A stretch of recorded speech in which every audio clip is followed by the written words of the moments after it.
Jejak di Balik Kabut. Audiobook novel silat. Cerita, Esa Mintarja. Bab 48. Sementara itu, kawan-kawan Ki Surakanda yang lain pun telah bertempur dengan garangnya. Tetapi mereka telah menjumpai lawan yang sangat tangguh. Bahkan orang yang berhadapan dengan Pangeran Benawa tidak segera mempercayai apa yang telah terjadi meskipun ia telah bertempur beberapa lama. "Apakah yang sebenarnya terjadi atas diriku?" bertanya orang itu. Lawan Pangeran Benawa adalah orang yang bertubuh kecil, tetapi sudah ubanan. Tubuh yang kecil itu selalu saja bergerak. Rasa-rasanya sulit untuk dapat menyentuhnya. Tetapi Pangeran Benawa sama sekali tidak menjadi bingung menghadapinya. Menghadapi orang yang tidak pernah berhenti bergerak itu, Pangeran Benawa justru lebih banyak diam. Ia berdiri saja tegak pada kedua kakinya. Lututnya sedikit merendah. Ia hanya bergeser saja setapak-setapak menghadapi ke arah orang bertubuh kecil yang tidak pernah berhenti bergerak itu. Ketika orang itu mulai menyerang, maka kakinya berloncatan ringan sekali. Kadang-kadang orang itu bergerak seperti seekor kera. Tetapi tiba-tiba ia menggeliat dengan kedua tangannya terjulur seperti dua buah kepala dari seekor ular yang garang sedang mematuk-matuk mengerikan. Namun kaki orang bertubuh kecil itu mampu melontarkan tubuhnya dengan sangat ringan, seakan-akan tubuhnya itu sama sekali tidak berbobot. Meskipun demikian, serangan-serangannya tidak segera dapat menyentuh tubuh Pangeran Benawa yang nampaknya seakan-akan tidak bergerak. Serangan-serangan orang bertubuh kecil itu selalu membentur pertahanan Pangeran Benawa yang agaknya tidak ingin menghindar. Namun setelah benturan-benturan itu terjadi beberapa kali, Pangeran Benawa semakin yakin bahwa ia mampu mengimbangi kekuatan dan kemampuan orang bertubuh kecil yang sangat cekatan dan tangkas itu. Tekanan pertahanan Pangeran Benawa justru pada kecepatan gerak dalam kediamannya, karena lawannya pun mengandalkan kecepatan geraknya pula. Orang bertubuh kecil itulah yang kemudian menjadi heran. Serangan-serangannya selalu saja membentur pertahanan lawannya yang nampaknya tidak terlalu banyak bergerak. Tetapi ternyata lawannya itu mampu bergerak mengimbangi kecepatan geraknya, sehingga setiap serangannya tidak mampu menembus pertahanannya. Dalam pada itu, dua orang yang lain, yang harus berhadapan dengan Ki Panengah dan Ki Waskita, yang tidak memakai ikat kepala itu, segera mengalami kesulitan. Lawannya, Ki Panengah sendiri, dengan cepat mendesaknya. "Kau tentu sudah mengetahui namaku, Kisanak," berkata Ki Panengah ketika orang bertubuh tinggi besar dan berkepala botak itu meloncat surut mengambil jarak. "Tetapi aku belum mengetahui namamu." "Apakah itu penting?" "Aku kira memang penting," jawab Ki Panengah. "Mungkin waktu selanjutnya kita akan selalu berhubungan. Siapa tahu, dalam perbandingan ilmu semacam ini, kita akan dapat mengambil manfaatnya. Kita akan dapat saling mengasah sehingga kemampuan kita akan bersama-sama meningkat semakin tajam." "Jangan bermimpi. Kau tidak sedang tidur, Ki Panengah. Kita berada di arena pertarungan. Meskipun kita tidak berniat saling membunuh, tetapi mungkin saja tanganku di luar sadarnya, melubangi dadamu di arah jantung, karena jari-jariku tidak kalah tajamnya dengan ujung pedang. Jangan terlalu garang, Kisanak.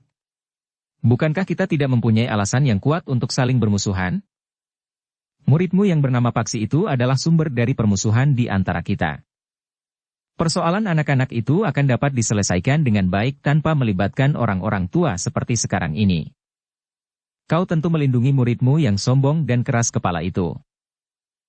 Ki Panengah tertawa. Katanya, "Sebenarnya aku malu kepada para prajurit yang menonton permainan ini. Orang-orang tua masih harus menari-nari di gelanggang seperti anak-anak bermain jamuran di saat bulan terang.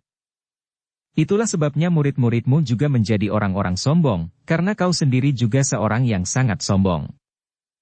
Aku sama sekali tidak bermaksud menyombongkan diri, Kisanak. Tetapi baiklah, aku hanya ingin tahu, siapa namamu?" Orang bertubuh tinggi besar dan berkepala botak itu menggeram. Serangan-serangannya menjadi semakin garang. Ayunan tangan dan kakinya seakan-akan telah menggetarkan udara di seluruh arena yang luas itu. Tetapi serangan-serangannya yang garang, getar udara dan pusaran angin yang timbul karena serangan-serangannya itu sama sekali tidak berarti bagi Ki Panengah. "Kau belum menyebut namamu," desis Ki Panengah sambil meloncat menghindari serangan orang berkepala botak itu. Namun tiba-tiba saja tubuhnya berputar dengan cepat. Tangannya terayun menyambar kening lawannya, sehingga lawannya itu tergetar selangkah surut. Pandangan matanya menjadi baur sesaat. Orang itu justru meloncat surut untuk mengambil jarak. Sedangkan Ki Panengah sengaja tidak memburunya. Dibiarkannya orang itu memperbaiki kedudukannya. Namun terdengar Ki Panengah yang melangkah mendekatinya berdesis. "Sebut namamu, Kisanak. Jangan takut bahwa aku akan menenungmu." "Tidak ada seorang juru tenung pun yang dapat menenungku," geram orang itu. "Karena itu, sebut namamu." Orang itu termangu-mangu sejenak. Dengan suara yang bergetar ia pun kemudian berkata, "Namaku Suradirga." "Nama yang bagus," berkata Ki Panengah. "Sayang jika nama itu menjadi cacat karena tingkah laku pemiliknya." "Persetan. Kau tidak akan dapat mencoba mempengaruhi aku dengan cara itu. Aku akan tetap menghancurkanmu sekarang." Ki Panengah tidak menjawab. Tetapi ia mendesak terus, sehingga Suradirga itu seakan-akan tidak mempunyai kesempatan sama sekali untuk menyerang. Dalam pada itu, seorang yang berwajah tampan dengan kumis tipis di bawah hidungnya, harus berhadapan dengan Ki Waskita yang brewok. Namun yang brewoknya sudah nampak berwarna rangkap sebagaimana rambutnya yang ubanan. Orang yang berwajah tampan itu ternyata seorang yang berilmu sangat tinggi. Ketika ia meningkatkan ilmunya hampir sampai ke puncak, maka telapak tangan orang itu seakan-akan nampak berasap. Asap yang memancarkan udara panas itu sempat beberapa kali menyentuh kulit Ki Waskita. Tetapi Ki Waskita tidak menjadi gagap. Sebangsal pengalamannya dilambari dengan ilmunya yang sangat tinggi, menempatkannya pada kedudukan yang lebih mapan dari lawannya yang berwajah tampan itu. Bahkan lawannya yang tampan itu sempat menjadi gelisah. Apapun yang dilakukan, orang tua yang bernama Ki Waskita itu seakan-akan tidak terpengaruh sama sekali. Bahkan beberapa kali tangan orang tua berewok itu sempat menyentuh tubuhnya. Ketika tangan Ki Waskita menyentuh bahunya, rasa-rasanya di bahunya itu telah diletakkan sepikul beban yang sangat berat, sehingga tubuh orang berwajah tampan itu tertekan dan lututnya sedikit merendah. Tetapi dengan cepat orang itu meloncat surut untuk mempersiapkan dirinya serta mengambil ancang-ancang. Dengan cepat orang itu pun kemudian melenting sambil menjulurkan kakinya ke arah dada Ki Waskita. Tetapi Ki Waskita sama sekali tidak berusaha menghindar. Disilangkannya kedua tangannya di dadanya, sehingga kaki orang berwajah tampan itu telah membentur kedua tangan Ki Waskita yang bersilang itu. Akibatnya sangat buruk bagi orang berwajah tampan itu. Dengan keras orang itu terlempar surut. Tubuhnya terbanting di tanah seperti sebatang dahan yang patah dari batangnya. Meskipun orang itu dengan cepat mencoba melenting berdiri, namun demikian ia tegak, mulutnya masih saja menyeringai menahan sakit pada punggungnya. "Gila kau iblis tua," geramnya. Ki Waskita tersenyum. Katanya, "Kenapa? Kau akan menyesali nasibmu yang buruk." "Apakah nasibku buruk?"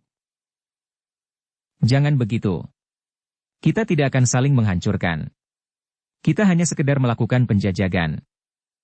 Orang berwajah tampan itu tidak menjawab. Tetapi sambil menggeram ia melangkah setapak demi setapak. "Kau nampak semakin garang," desis Ki Waskita. Orang itu tetap berdiam diri. Sambil bergeser selangkah. Ki Waskita pun bertanya, "Siapa namamu?" "Sumirat," desis orang itu. "Nama yang bagus. Sayang, bahwa kau berada di tempat yang salah, sehingga tempatmu berdiri tidak sebagus namamu." "Persetan dengan igauanmu," geram orang itu kemudian. Ki Waskita tersenyum. Katanya, "Baiklah. Kita akan menyelesaikan penjajagan ilmu ini sampai tuntas. Tetapi jangan takut, aku tidak akan bersungguh-sungguh. Aku akan membunuhmu. Melepaskan kawanku itu." Ki Waskita menarik nafas panjang. Katanya, "Jangan dipengaruhi oleh pikiran buruk itu. Kita tidak akan saling membunuh. Jangan menyesali nasibmu." Ki Waskita tidak menjawab. Ketika orang itu meloncat menyerang, maka Ki Waskita hanya bergeser selangkah ke samping. Tetapi serangan itu tidak mengenai sasaran. Bahkan asap tipis yang memancarkan panas yang mengepul dari telapak tangan orang berwajah tampan itu sama sekali tidak berpengaruh terhadap lawannya yang berewok itu. Dalam pada itu, Ki Ajar Wisesa Tunggal menjadi sangat tegang. Ia berharap Ki Ageng Carangcendana dapat mengalahkan lawannya dalam sekejap.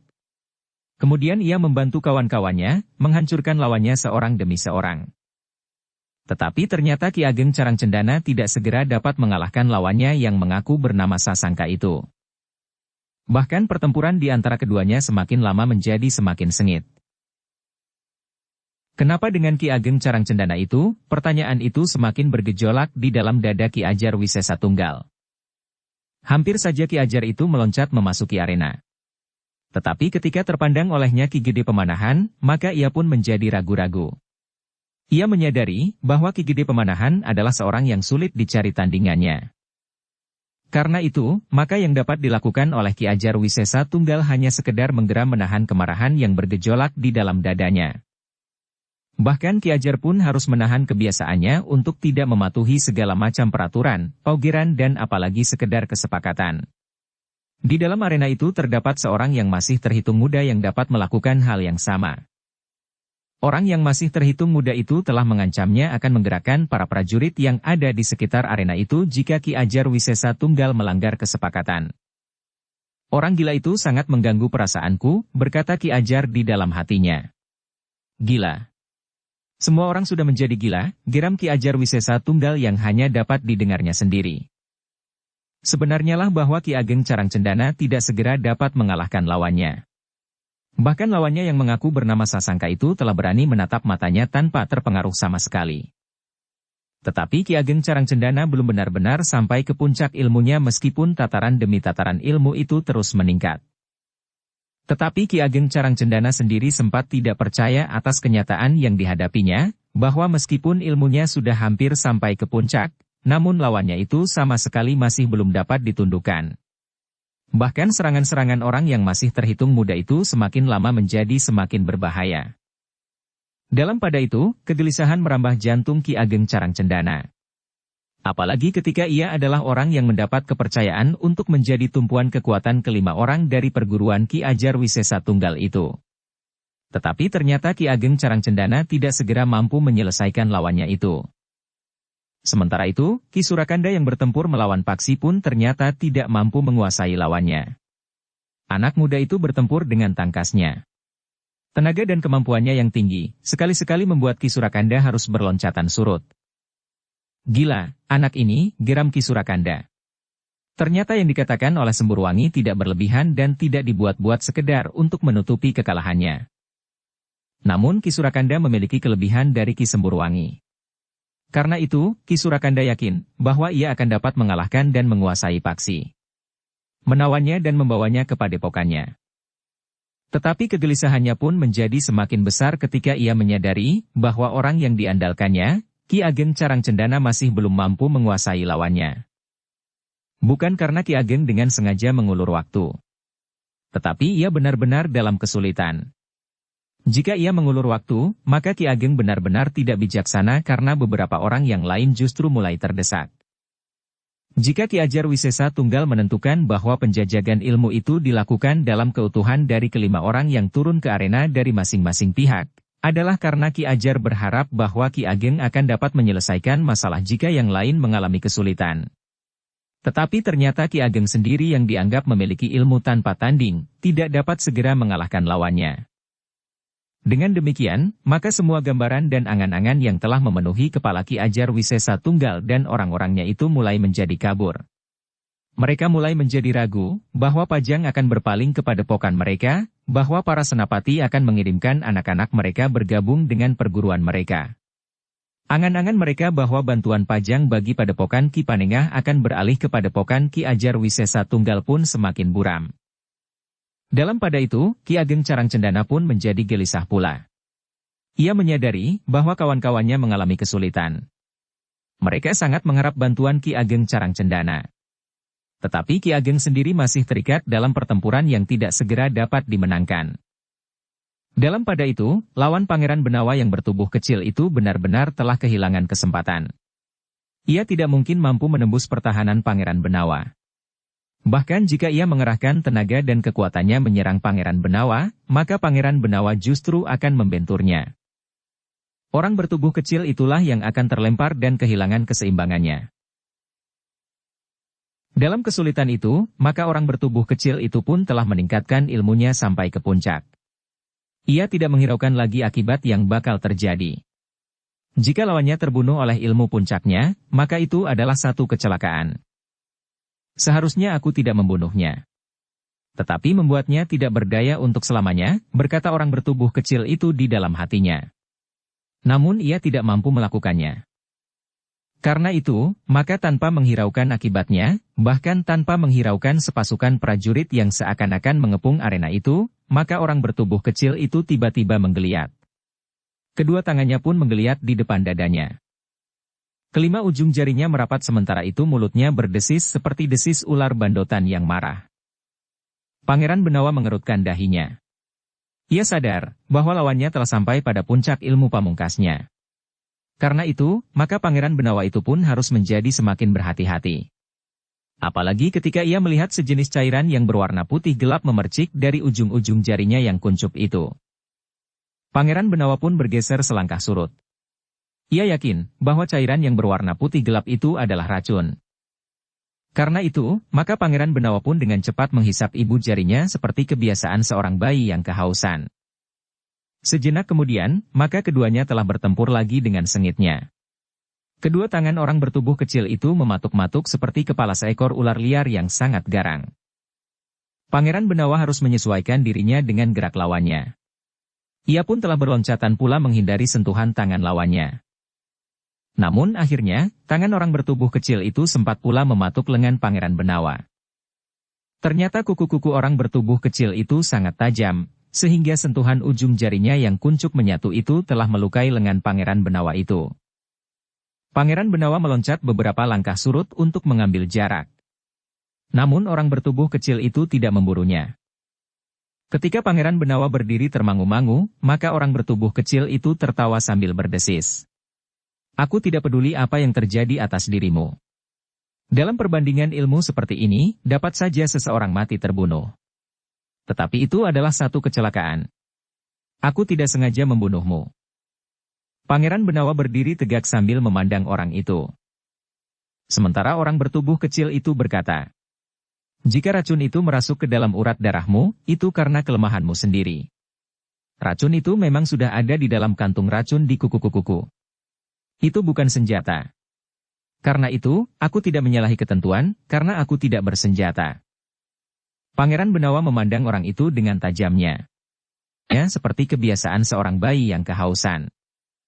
Namun kemudian Pangeran Benawa itu pun berkata, tidak ada orang yang menuduhmu menyalahi ketentuan. Kau sudah berpegang kepada ketentuan itu. Karena itu, jangan gelisah. Tidak ada yang akan menghukummu karena menyalahi ketentuan itu.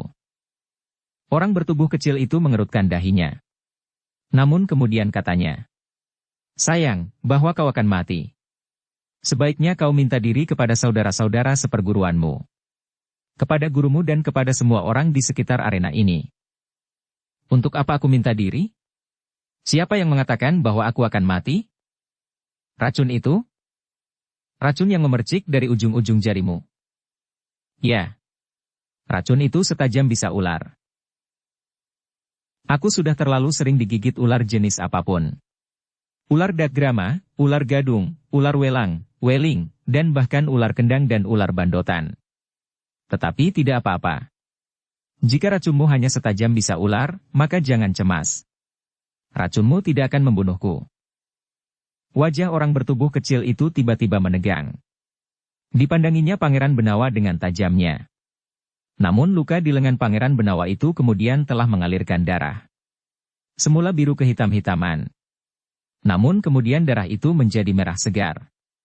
Namun kemudian darah itu pun menjadi pampat kembali. Anak iblis kau. Kau kebal terhadap racun dan bisa. Mungkin, Kisanak, jawab Pangeran Benawa. Orang bertubuh kecil itu pun menggeram. Tiba-tiba saja ia pun meloncat menerkam. Kedua tangannya terjulur menggapai leher Pangeran Benawa. Tetapi Pangeran Benawa telah bersiap menghadapi serangan itu. Serangan yang dilakukan dengan tergesa-gesa karena kemarahan yang menghentak-hentak di dalam dada orang bertubuh kecil itu. Kegagalan racunnya seakan-akan telah membuat nalarnya menjadi gelap. Demikian kedua tangan orang bertubuh kecil itu terjulur, maka dengan sikapnya Pangeran Benawa telah menangkap pergelangan tangan itu, langsung diputarkannya seperti baling-baling. Orang bertubuh kecil itu berteriak. Namun suaranya pun kemudian terputus ketika Pangeran Benawa melepaskan orang itu dan melemparkannya ke arah Ki Ajar Tunggal Wisesa. Kekalahan orang bertubuh kecil itu membuat darah Ki Ajar menggelegak. Karena itu, ketika tubuh orang itu terpelanting menimpanya, maka Ki Ajar justru telah membentur tubuh itu dengan kedua belah tangannya. Terdengar orang bertubuh kecil itu berteriak lagi. Jauh lebih keras. Namun kemudian tubuhnya terbanting jatuh di tanah tanpa sempat menggeliat. Orang bertubuh kecil itu mati justru karena membentur tangan Ki Ajar yang marah. Kau bunuh orangmu sendiri, teriak Pangeran Benawa. Ya, seperti kebiasaan seorang bayi yang kehausan. Orang itu pantas mati, geram Ki Ajar. Kemudian katanya, aku akan menggantikannya. Tidak. Ki Kriadamalah yang menyahut. Kedudukannya tidak dapat digantikan oleh siapapun juga. Diam kau, bentak Ki Ajar Wisesa Tunggal. Akulah yang memimpin pertarungan ini. Siapa yang menentukan bahwa kau pemimpin dari pertarungan di arena ini? Aku. Segala sesuatunya akulah yang menentukan. Tidak. Aku mengambil alih pimpinan perbandingan ilmu ini. Minggir. Aku akan berdiri di tengah-tengah arena. Apa hakmu mengambil alih pimpinan pertarungan ini? Sekehendakku. Aku akan berbuat menurut kehendakku sendiri. Jika kau tidak senang, pergilah. Setan tua. Apakah kau ingin mati? Tiba-tiba saja terdengar Pangeran Benawa berteriak. Hi, Ki Lurah, siapkan prajuritmu. Perintahkan mereka menarik senjata mereka. Jika aku memberi isyarat, perintahkan prajuritmu mencincang orang-orang gila ini. Mereka hanya mengotori padepokan ini saja. Kau tidak dapat berbuat demikian, geram Ki Ajar Wisesa Tunggal. Tergantung kepada sikapmu. Ki Ajar Wisesa Tunggal mengumpat kasar. Sementara itu, orang-orang yang bertempur di arena itu seakan-akan telah mendapat perintah untuk berhenti. Ki Ageng Carang Cendana pun telah bergeser mengambil jarak. Demikian pula orang yang bertubuh tinggi besar dan berkepala botak. Orang yang berwajah tampan dan Ki Surakanda.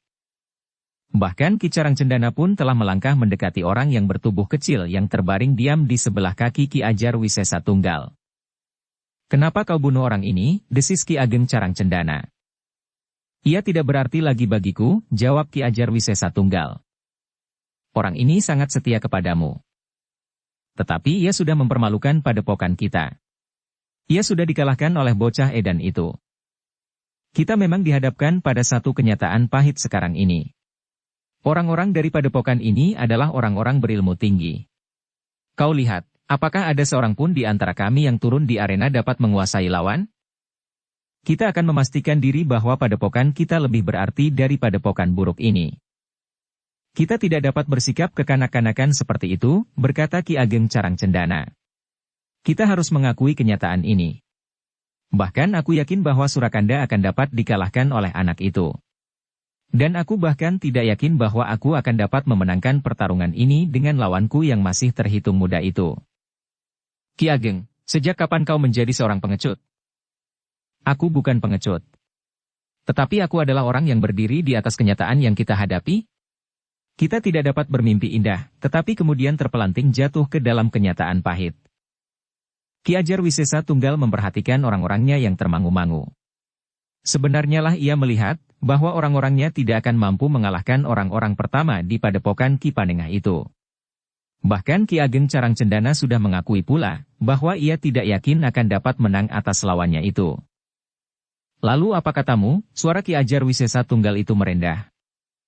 Kita pulang. Lupakan keinginanmu untuk merebut pengaruh padepokan ini. Lupakan Paksi yang telah menghajar Semburwangi yang hanya dapat menyombongkan dirinya tetapi kemampuannya sama sekali tidak berarti. Lupakan semuanya. Wajah Ki Ajar Wisesa Tunggal menjadi tegang. Dipandanginya orang-orangnya yang masih berdiri termangu-mangu. Sementara itu Ki Panengah pun melangkah mendekatinya sambil berkata, segala sesuatunya terserah kepadamu, Ki Ajar Wisesa Tunggal. Apakah kita anggap bahwa permainan ini sudah selesai, atau kita akan meneruskannya berdasarkan atas kesepakatan kita atau apa saja? Kalian telah memenangkan pertandingan ini. Ki Ageng Carang Cendanalah yang menyahut. Lalu katanya, seorang korban telah cukup. Tetapi kau harus menyadari Ki Panengah, bahwa kemenanganmu tidak berlaku untuk selamanya. Roda pedati yang berputar, bagian-bagiannya sekali tersuruk ke dalam lumpur, namun pada kesempatan lain akan naik ke atas. Sedangkan yang di atas kemudian akan membenam di dalam lumpur. Aku mengerti, desis Ki Panengah. Apa katamu, Ki Ajar? Bertanya Ki Ageng Carang Cendana kemudian. Kita pulang. Tetapi persoalan antara kedua padepokan ini masih belum tuntas. Ki Panengah tertawa. Katanya, terserah kepadamu, Ki Ajar. Tanpa menghiraukan apa-apa lagi, maka Ki Ajar itu pun telah berjalan dengan tergesa-gesa menuju ke kudanya. Para pengikutnya pun telah mengikutinya pula. Sementara itu Ki Ageng Carang Cendana justru melangkah mendekati Raden Sutawijaya sambil berdesis. Kau luar biasa, Sasangka. Tetapi yang kau lihat belum segala-galanya. Aku tahu. Kau belum sampai ke puncak ilmu lintang warawarimu. Ki Ageng Carang Cendana mengerutkan dahinya, sementara Raden Sutawijaya berkata selanjutnya. Aku pernah menghadapi ilmu lintang warawari yang mengerikan itu. Bahkan sampai ke puncaknya. Kau jangan membual, anak muda. Tidak. Aku tidak membual. Siapakah yang pernah kau hadapi? Hanya ada beberapa orang yang memiliki ilmu lintang warawari. Seorang pertapa dari Tlagaima. Kakang Resi Wiguna. Ya. Telah terjadi salah paham di antara kami. Kau bunuh orang itu? Tidak. 3 hari kami bertempur. Di malam hari kami berhenti. Akhirnya Resi Wiguna menghentikan pertempuran itu. Wajah Ki Ageng Carang Cendana terasa panas. Dengan nada rendah ia pun bertanya. Kau mengembara sampai ke Tlagaima? Ya. Ki Ageng Carang Cendana mengangguk-angguk. Katanya. Itulah sebabnya, kau menghadapi ilmu lintang warawari kali ini dengan tabah. Tanpa kesan kecemasan sedikit pun. Jika kau mampu menghadapi Kakang Resi Wiguna sampai 3 hari, maka aku harus mengaku bahwa aku tidak akan dapat mengalahkanmu. Entahlah. Tetapi aku siap untuk mencobanya. Ki Ageng Carang Cendana itu tersenyum. Katanya. Jika demikian kau bukan murid Ki Panengah. Aku murid Ki Panengah. Kau kenali unsur-unsur gerak padepokan ini. Mungkin kau memang murid Ki Panengah. Tetapi Ki Panengah bukan satu-satunya gurumu. Raden Sutawijaya mengerutkan dahinya. Namun kemudian ia pun justru bertanya. Apa bedanya? Selamat, Kisanak, berkata Ki Ageng Carang Cendana. Sementara itu, Ki Ajar Wisesa Tunggal dan para pengiringnya sudah meninggalkan halaman. Ki Ageng Carang Cendana tertinggal seorang diri. Tetapi ia pun kemudian minta diri dengan unggah-ungguh yang utuh. Ditemuinya Ki Gede Pemanahan untuk minta maaf atas tingkah lakunya. Aku terseret arus, Ki Gede, berkata Ki Ageng Carang Cendana. Tergantung kepadamu. Jika kau memiliki keteguhan hati, maka kepribadianmu tidak akan tenggelam. Ki Ageng Carang Cendana mengangguk-angguk. Kemudian ia pun telah minta diri pula kepada Ki Panengah, Ki Waskita, Ki Kriyadama dan orang-orang yang berada di arena. Bahkan sambil menepuk bahu Paksi ia pun berkata. Kau harapan bagi masa datang. Paksi termangu-mangu sejenak. Namun kemudian ia pun menjawab. Terima kasih, Ki Ageng. Ki Ageng Carang Cendana tersenyum. Kepada Pangeran Benawa, Ki Ageng itu pun bertanya. Dari mana kau sadap ilmumu? Dengan begitu mudahnya kau kalahkan Ricik yang licin seperti belut, tetapi licik seperti ular itu. Ia memang ular, Ki Ageng. Ya. Dan kau memiliki kekebalan yang sangat tinggi terhadap bisa dan racun. Pangeran Benawa tidak menjawab. Demikianlah sejenak kemudian Ki Ageng Carang Cendana itu pun telah meninggalkan padepokan itu pula. Orang tua itu berkuda sendiri, menyusuri jalan panjang menjauhi alas jabung. Sekali ia masih sempat berpaling. Kemudian kudanya dipacunya lebih cepat. Namun dalam pada itu, hatinya telah digelitik oleh sebuah pertanyaan. Untuk apa aku ikuti jejak Ki Ajar Wisesa Tunggal? Aku hampir kehilangan wawasan luasnya bumi. Ternyata ada orang yang masih terhitung muda yang dapat mengimbangi ilmu lintang warawari. Membebaskan diri dari cengkaman kuasa ilmu itu. Meskipun demikian, kaki kuda Ki Ageng Carang Cendana itu pun masih juga mengikuti jejak kaki-kaki kuda yang berlari lebih dahulu menjauhi hutan jabung itu. Dalam pada itu, yang ditinggalkan di hutan jabung pun telah bernafas lega. Para prajurit yang berada di sekitar arena itu pun telah berkumpul di halaman barak mereka. Sedangkan para cantrik telah naik ke pendapa bangunan induk padepokan sementara di pinggir hutan jabung itu. Kita sudah menyelesaikan persoalan dengan padepokan Ki Ajar itu, berkata Ki Panengah. Ya. Ki Gede Pemanahan mengangguk-angguk. Mereka meninggalkan seorang kawannya yang terbunuh begitu saja. Kita akan mengurusnya, desis Pangeran Benawa. Ya, kita akan mengurusnya. Untuk sementara mereka tidak akan mengganggu kita, berkata Raden Sutawijaya. Belum tentu, sahut Pangeran Benawa. Mereka adalah orang-orang gila. Mereka dapat berbuat di luar penalaran yang waras. Mereka tinggalkan begitu saja seorang kawannya tanpa berpaling sama sekali. Kematian kawannya itu sama sekali tidak berbekas di hati mereka. Ya. Ki Waskita mengangguk-angguk. Mereka memang tidak waras. Mereka dapat berbuat apa saja di luar dugaan. Tetapi sikap Ki Ageng Carang Cendana nampaknya mengisyaratkan bahwa mereka tidak akan bertindak tergesa-gesa. Agaknya ia adalah satu-satunya orang yang waras di lingkungan padepokan Ki Ajar Wisesa Tunggal, desis Pangeran Benawa. Tetapi kita tidak boleh lengah terhadapnya, sahut Raden Sutawijaya. Pertemuan itu tidak berlangsung terlalu lama. Para cantrik setelah mendapat beberapa pesan, diminta untuk meninggalkan pendapa dan membantu mengurus penguburan orang yang bertubuh pendek dan kecil yang terbunuh oleh Ki Ajar Wisesa Tunggal sendiri ketika orang itu dilemparkan oleh Pangeran Benawa. Dalam pada hari itu, para prajurit tidak diminta kembali ke pekerjaan mereka. Ketegangan yang telah mencengkam jantung mereka harus dilepaskan. Karena itu, maka para prajurit itu pun justru diminta untuk beristirahat. Di pendapa, Ki Gede Pemanahan masih berbincang dengan Ki Panengah, Ki Waskita, Pangeran Benawa, Raden Sutawijaya dan Paksi. Ki Gede masih memberikan beberapa pesan kepada mereka, jika sesuatu yang tidak diduga telah terjadi. Namun beberapa saat kemudian, Ki Gede itu pun minta diri untuk kembali ke Pajang. Ki Kriyadama yang berada di antara para prajurit telah datang pula ikut melepas Ki Gede di halaman padepokan sementara itu. Demikianlah, Ki Gede dan para pengawalnya telah meninggalkan hutan jabung. Sementara para cantrik sibuk menyelenggarakan penguburan pengikut Ki Ajar Wisesa Tunggal yang ditinggalkan begitu saja di padepokan itu. Hutan jabung memang tidak terlalu jauh dari Pajang. Karena itu, maka Ki Gede Pemanahan pun tidak terlalu lama berada di perjalanan.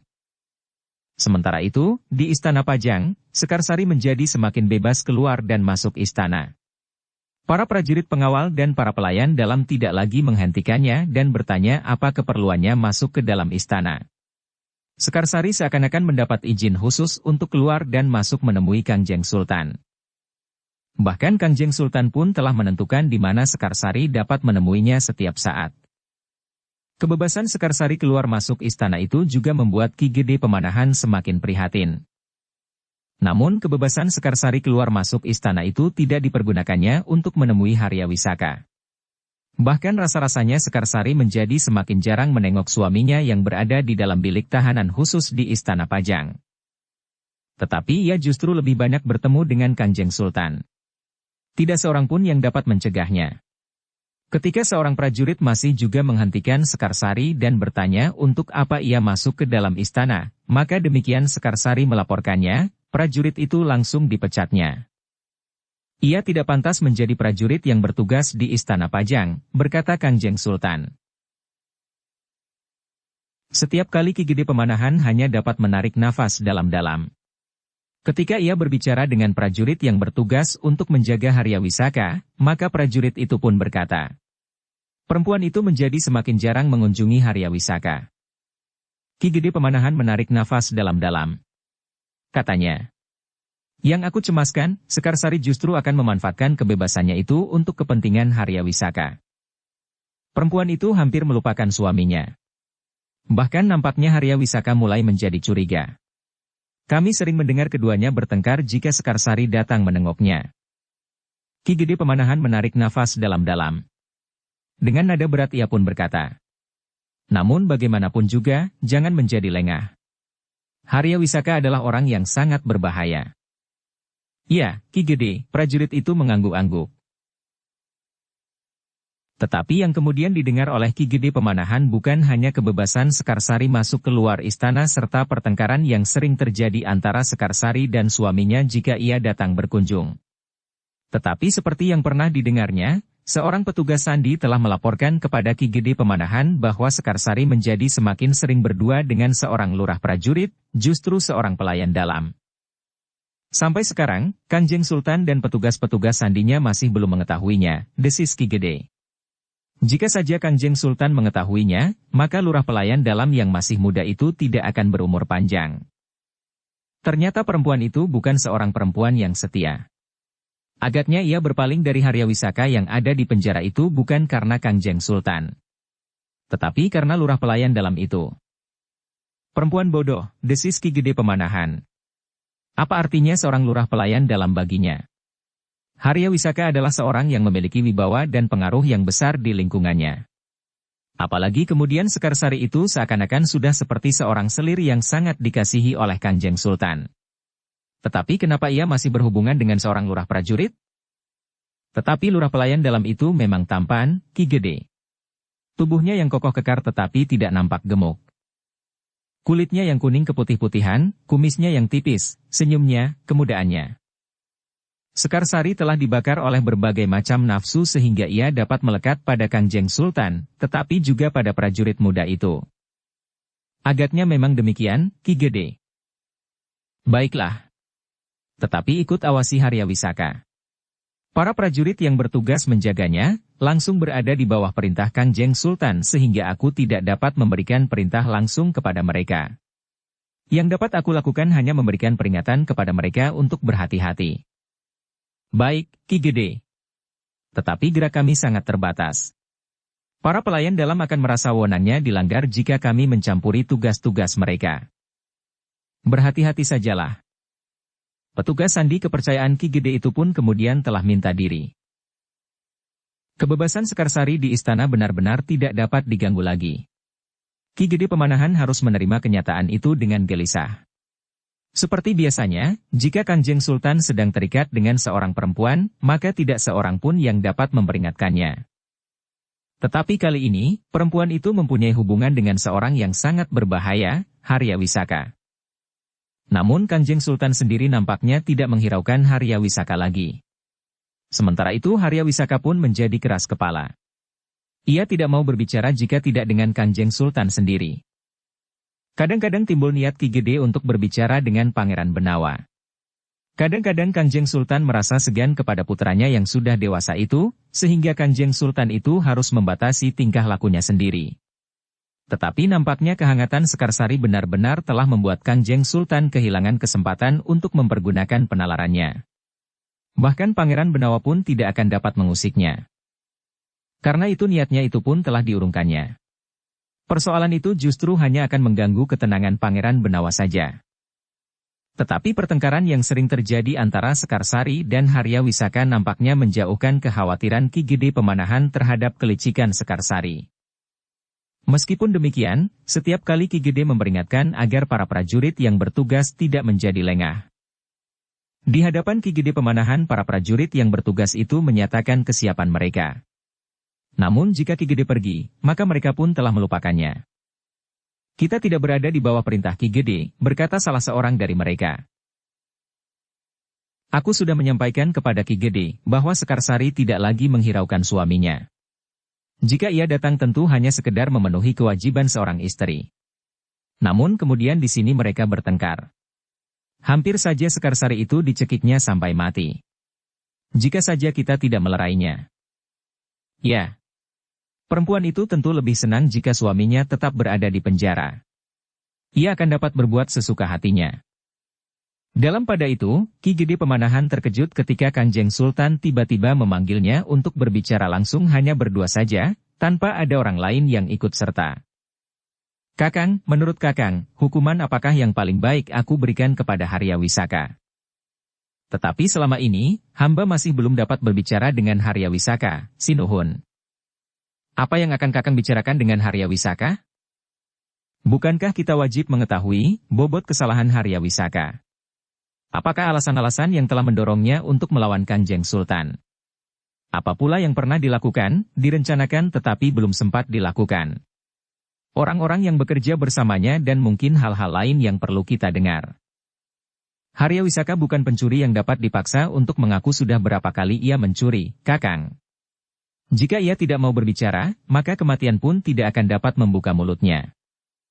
Tetapi pembicaraan kita dengan Harya Wisaka akan dapat menentukan, setidak-tidaknya memberikan batasan tentang bobot kesalahannya. Itu tidak perlu. Harya Wisaka telah memberontak melawan kekuasaanku.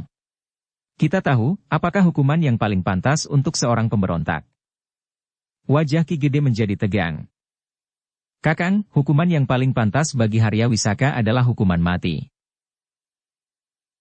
Ki Gede terkejut sehingga dipandanginya wajah Kanjeng Sultan dengan tajamnya. Hampir di luar sadarnya ia berkata, Kanjeng Sultan, setiap orang sampai sekarang menyebut Kanjeng Sultan sebagai seorang raja yang pengampun. 2 orang utusan Harya Penangsang yang tertangkap basah di bilik peraduan Kanjeng Sultan dengan keris Kiai Setan Kober yang sudah terhunus itu tidak menerima hukuman mati. Bahkan Kanjeng Sultan telah membebaskan mereka dan membiarkan mereka kembali ke Jipang. Persoalannya tentu lain, Kakang. Waktu itu, aku sengaja berniat untuk mengguncang ketahanan jiwani Harya Penangsang. Paduka juga sudah mengampuni Sureng Jurit yang menyerang Paduka selagi Paduka mencoba beberapa ekor kuda terbaik yang ingin Paduka ambil menjadi kuda tunggangan Paduka. Persoalannya lain lagi, Kakang. Sureng Jurit marah karena aku mengambil anak perempuannya tanpa setahu orang lain.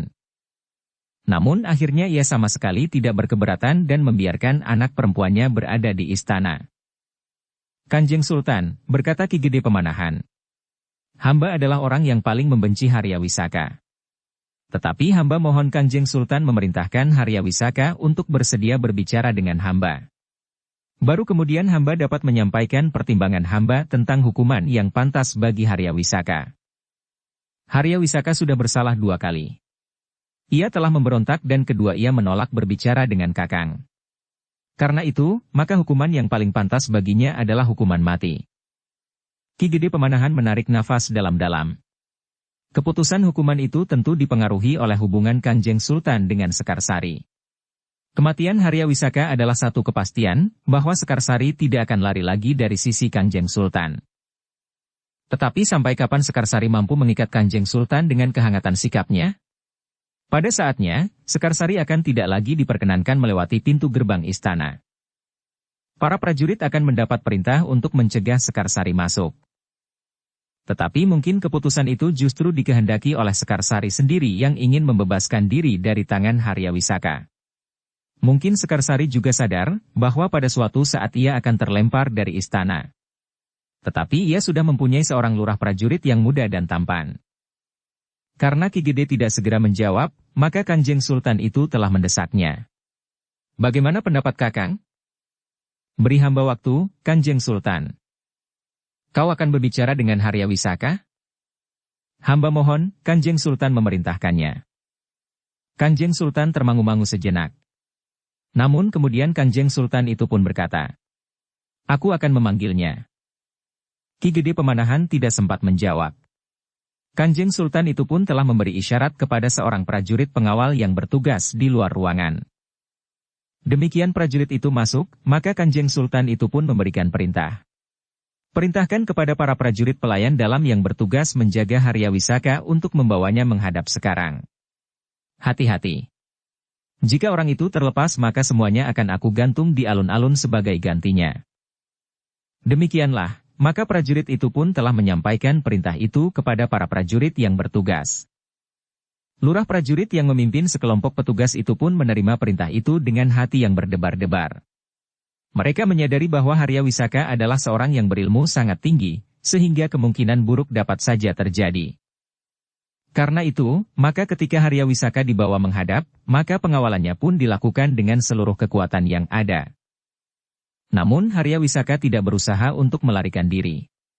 Harya Wisaka pun sadar, bahwa jika ia mencobanya, maka Kanjeng Sultan sendiri tentu akan turun tangan jika Ki Gede Pemanahan tidak sedang berada di istana. Ketika ia memasuki bilik khusus dan melihat Kanjeng Sultan dan Ki Gede Pemanahan sudah berada di dalam, maka dipandanginya Ki Gede Pemanahan sambil tersenyum.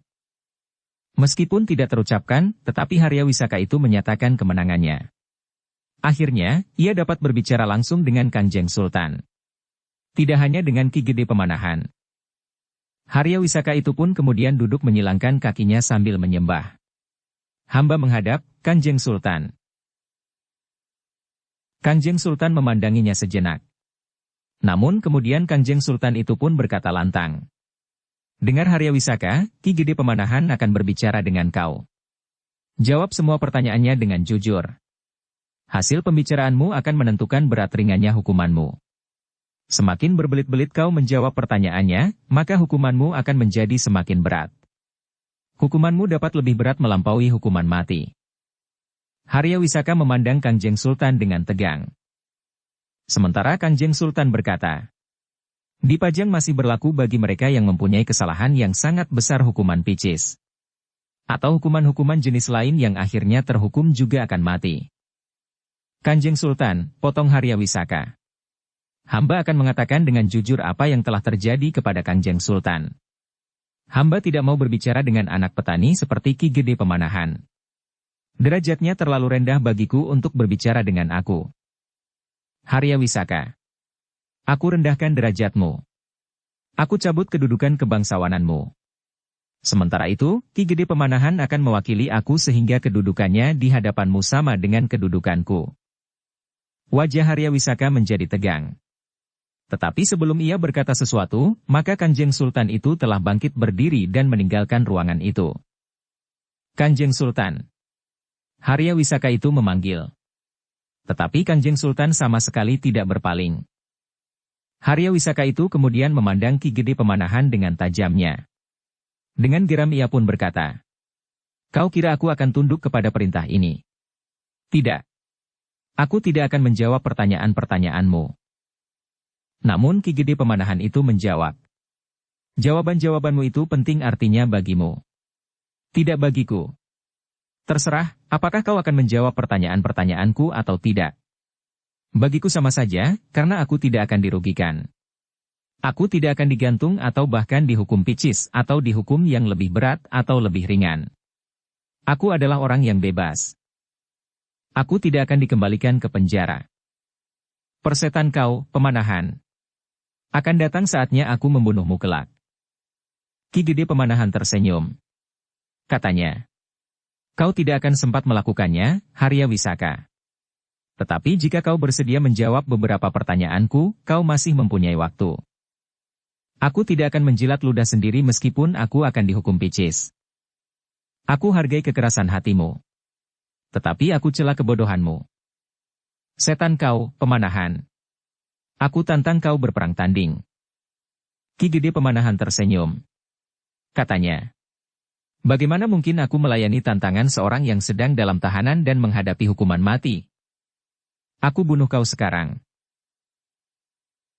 Haryawisaka itu pun tiba-tiba telah bangkit berdiri. Tetapi beberapa ujung senjata dari para pengawal dengan cepat telah terarah ke tubuhnya. Kau kira senjata-senjatamu itu berarti bagiku? Para prajurit itu termangu-mangu. Sementara Ki Gede Pemanahan pun telah bangkit pula sambil berkata, bahwa Haryawisaka kembali ke bilik tahanannya. Ia ingin berada di dalamnya sampai hari terakhirnya. Persetan kau, Pemanahan. Para prajurit itu pun kemudian telah menggiring Haryawisaka kembali ke bilik tahanannya. Ki Gede pun mengikutinya pula. Jika Haryawisaka itu kehilangan akal, maka para prajurit itu tentu akan mengalami kesulitan. Demikian Haryawisaka berada di dalam bilik tahanannya, maka Ki Gede pun kembali menghadap Kanjeng Sultan untuk memberikan laporan tentang sikap Haryawisaka itu.